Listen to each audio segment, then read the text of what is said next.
हम मानव पशु समाज में अंतर के बारे में बात करेंगे। मानव पशु समाज में अंतर से पहले कुछ समानताएं जान लीजिए। जिससे दोनों में नर्मदा होता है, दोनों सुख दुख की अनुभूति करते हैं, दोनों भूख प्यास की अनुभूति करते हैं। इसके साथ ही साथ दोनों को क्या है, गर्मी, जाड़ा, बरसात की अनुभूति होती है ना। इसके साथ ही साथ अब बात कर लेते हैं मानव पशु समाज में शारीरिक या प्राणी शास्त्रीय अंतर। मस्तिष्क के विकास के आधार पर अंतर। तो मानव का जो मस्तिष्क होता है वो बहुत ही विकसित होता है। मानव के मस्तिष्क में 10 अरब नाड़ियां होती हैं जो कि इसे परोक्ष या प्रत्यक्ष रूप से इसकी संरचना से संबंधित होती है, ठीक है।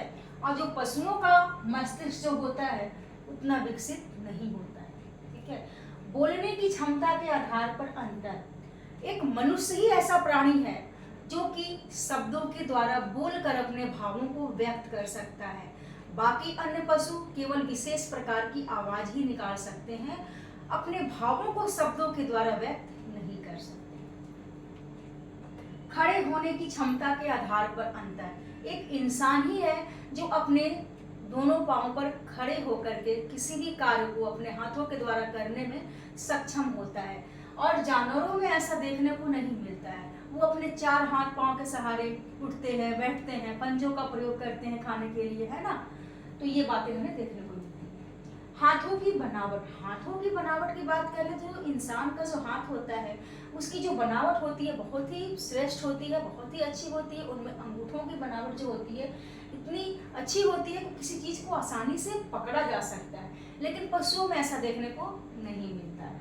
वो किसी चीज को ढकेलने के लिए किसका प्रयोग करेंगे, अपने पंजों का प्रयोग करते हैं, ठीक है। फिर आता है अन्य विशेषताएं, यानी कि अन्य अंतर। अंतर की बात कर ले तो मानव के शरीर में बाल कम होते हैं, पशुओं के शरीर में बाल अधिक होते हैं। इसीलिए जाड़े के मौसम में हम इंसान क्या करते हैं, स्वेटर पहनते हैं, कंबल ओढ़ते हैं, लेकिन ये जो पशु की बात कर ले इनके बाल इतने बड़े होते हैं कि इनको गर्म कपड़ों की आवश्यकता नहीं, ठीक है। फिर आता है अन्न में होठ छोटे पतले। अब देखिए इंसान का होठ क्या है, छोटे होते हैं, पतले होते हैं, दांत भी छोटे होते हैं भाई। इसके साथ ही साथ जबड़ा भी, लेकिन पशुओं के क्या होते हैं, दांत बड़े होते हैं, है ना। अब सामाजिक सांस्कृतिक अंतर की बात कर ले तो सामाजिक जागरूकता। अब इंसान क्या है, बहुत ही जागरूक प्राणी है, अपने अधिकारों कर्तव्यों के प्रति जागरूक रहता है, लेकिन जानवरों में ऐसा देखने को नहीं मिलता। स्मरण शक्ति। स्मरण शक्ति यानी याद रखने की जो क्षमता है वो केवल इंसानों के पास ही है। पशु में गाय का उदाहरण जैसे कि हमने दिया, कुछ ही ऐसे हैं जिनको याद रहता है, बाकी सब में स्मरण शक्ति उतना नहीं रहती है कि वो किसी चीज को याद रखें। जैसे इंसान से कोई गलती हो जाती है तो उस बात को याद रखता है कि दोबारा वो गलती करेंगे तो हम प्रॉब्लम में पड़ सकते हैं, लेकिन जानवरों में इतनी स्मरण शक्ति तीव्र नहीं होती है कि वो किसी बात को या अपनी गलती को याद रख सकें, उसमें सुधार ला सकें, दोबारा वो गलती ना करें, ठीक है।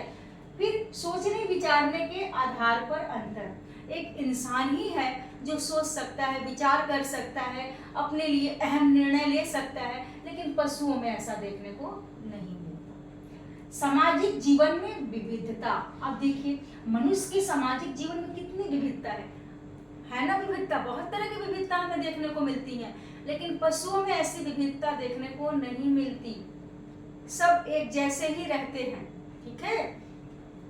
श्रम विभाजन विशेषीकरण। अब क्या है, यहाँ पर श्रम का विभाजन किया गया है और विशेषीकरण भी है, मतलब जो जैसा है उसके अनुसार अपना श्रम का चयन कर सकता है, लेकिन पशुओं में ऐसा कुछ देखने को नहीं मिलता। संवेदनशीलता। मनुष्य क्या है, संवेदनशील होता है, दुख सुख की अनुभूति होती है उसे, लेकिन पशुओं को इतना याद करने की क्षमता ही नहीं रहती, वो संवेदनशीलता उनके अंदर इतना रहेगा।